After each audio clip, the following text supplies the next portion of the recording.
Hello বন্ধুরা, কেমন আছো তোমরা সবাই? আশা করছি সবাই খুব ভালো আছো। আমিও খুব ভালো আছি ও আমরাও খুব ভালো আছি। আর ভালো সুস্থ থাকাটা একান্ত খুব জরুরি। তো চলো, এতক্ষণ কেন সেজেগুজে রেডি হলাম জানো? আর এখানে আমার বাপি পিছন থেকে মুখ দেখাচ্ছে কেন সুন্দর করে রেডি হলাম।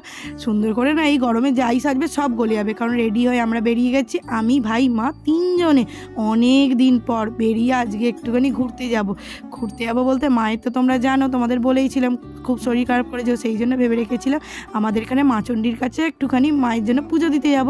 তো সেখানেই যাব বলে বেরিয়ে পড়েছে। আর দেখলে আমার ভাই কেমন আমাকে ডিস্টার্ব করে, ওই রকমই সারাক্ষণ করতে থাকে। আর এখানে টোটোর জন্য অধীর আগ্রহে অপেক্ষা করছি, কিন্তু কোনো টোটোর দর্শন নেই। দেখো রাস্তাটা পুরো কেমন ফাঁকা, একটাও টোটো নিয়ে যেতে চায় না। যাই হোক, অনেক অপেক্ষার অবসান ঘটিয়ে আমরা টোটোয় উঠেও গেছি, আর এই গরমে মাথায় নিয়ে চলেও গেছি। আর আমার ভাইয়ের মুখটা দেখাচ্ছে, আমার ভাই চুপ করে আছে।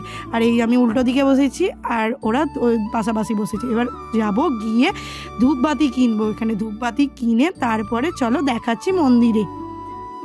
এই যে মাচণ্ডীর মন্দিরে ঢুকেও গেছি। তো মাচণ্ডীর মন্দিরে অনেক ইতিকথা আছে, তো তোমাদের সাথে একদিন শেয়ার করব, তোমাদেরও খুব ভালো লাগবে। খুব জাগ্রত মা। এখানে আমরা ঢুকে গেছি আর এখানে মায়ের দর্শনও করে নিচ্ছি।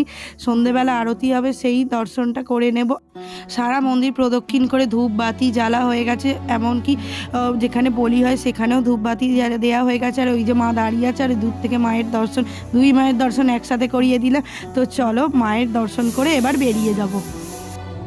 মা এখানে খুব জাগ্রত, মন থেকে কিছু চাইলে মা কখনো ফেরাতে পারেন না। তোমরাও মায়ের দর্শন আমার সাথে করিয়ে নাও। আমাদেরও কিছু ভালো লাগুক খারাপ লাগুক, যে কোনো মুহূর্তেই আমরা মায়ের দর্শন করতে আসি।